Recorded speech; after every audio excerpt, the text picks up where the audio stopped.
YSR Congress party అధికారానికి దూరమై 2 ఏళ్లు దాటి 3వ సంవత్సరంలో అడుగు పెట్టబోతూ ఉన్నారు.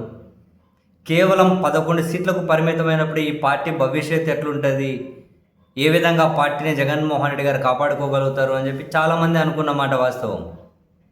బట్ అదే సమయంలోనే ఎన్నో సవాళ్ళను దాటుకొని మరి ఈ స్థాయిలో వైసీపీని తీసుకొచ్చిన జగన్మోహన్ రెడ్డి గారికి ఇటువంటి ఓటమిలు దాటుకొని మళ్ళీ నిలబడడం పెద్ద కష్టమేమి కాదులే అని ఆయన బాగా అభిమానించే నాయకులు స్థిరంగా నమ్మారు కూడా.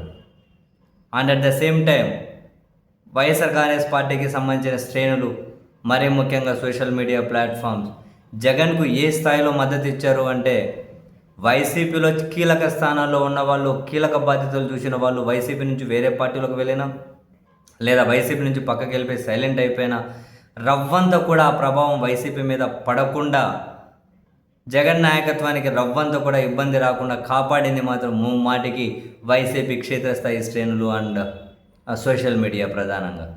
వాళ్ళ ఆ స్థిరత్వం చూసే కొందరు వైసీపీ నాయకులు కూడా ఫుల్గా యాక్టివ్గా పనిచేయడం మొదలెట్టారన్నది కూడా నిజమే. And at the same time day by day YSR Congress party కీలక నేతలందరూ యాక్టివ్ అయి చాలా కీలక కార్యక్రమాలను వాళ్ళు సక్సెస్ఫుల్గా విజయవంతం చేస్తూ ఉన్నారు. అందుకు మనం నిన్న చూసాం, మూలపేట పోర్టు దగ్గరికి వైసీపీ ఉత్తరాంధ్ర నేతలంతా, సో ఇప్పుడిప్పుడే కోలుకుంటున్న బొత్స సత్యనారాయణ గారితో సహా ఉత్తరాంధ్ర నేతలందరూ హాజరయ్యారు. ఆ చాలా సువిశాల వేదిక, నాయకులందరూ అక్కడికి వచ్చి అండ్ శ్రేణులు ప్రజల దగ్గర నుంచి కూడా వైసీపీకి పెద్ద ఎత్తున మద్దతు దక్కింది. నిజం చెప్పాలంటే ఆ కార్యక్రమం రీసౌండ్ ఇచ్చింది. అదే సమయంలో అటు చంద్రబాబు గారి ప్రోగ్రాం ఏమో జనం లేక వెలవెలబోతూ ఉంది సుల్లూరు నాయుడుపేటలో. ఇటు ఈ వైసీపీ నిర్వహించిన ఈ కార్యక్రమం ఏమో రీసౌండ్ ఇచ్చుకుంటూ వచ్చింది. ఈ కార్యక్రమాన్ని చూసినటువంటి వైసీపీ సోషల్ మీడియాలో చాలామంది నెట్టింట మాట్లాడుకుంటూ ఉన్నది, అరే ఇప్పుడు వైసీపీ మామూలుగా నిర్వహిస్తున్న కార్యక్రమం ఎంత ఉంటే నెక్స్ట్ జగన్మోహన్ రెడ్డి గారు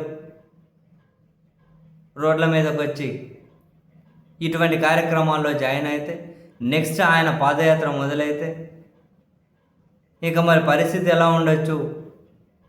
వైఎస్ఆర్ కాంగ్రెస్ పార్టీ ఇప్పుడే ఎన్నికలు పెట్టినా కూడా అధికారంలోకి వస్తుంది అని జనాలు చర్చించుకునే అంత వైబ్రేషన్స్ ఉన్నాయి.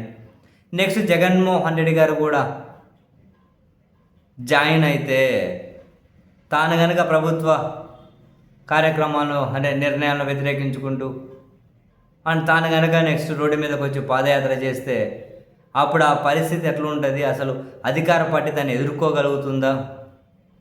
ఇప్పటికే వైసీపీ గవర్నమెంట్కు కూటమి గవర్నమెంట్కు మధ్య పోలికలతో చర్చ జరుగుతూ ఉంది.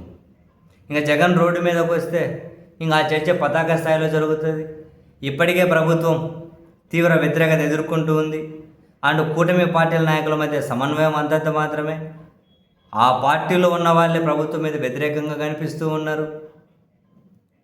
మరి అగ్గికి ఆజ్యం తోడైనట్లు జగన్ రోడ్ల మీదకి వస్తే ఇంక ఎన్ని ఆజ్యాలు తోడవుతాయో, మరి ఇంకా అప్పుడు కూటమి ప్రభుత్వ పరిస్థితి ఎలా ఉండొచ్చు అని పెద్ద ఎత్తున వైసీపీ సోషల్ మీడియా వాళ్ళు కూడా నెట్టింట మాట్లాడుకుంటారని మనం చూడొచ్చు.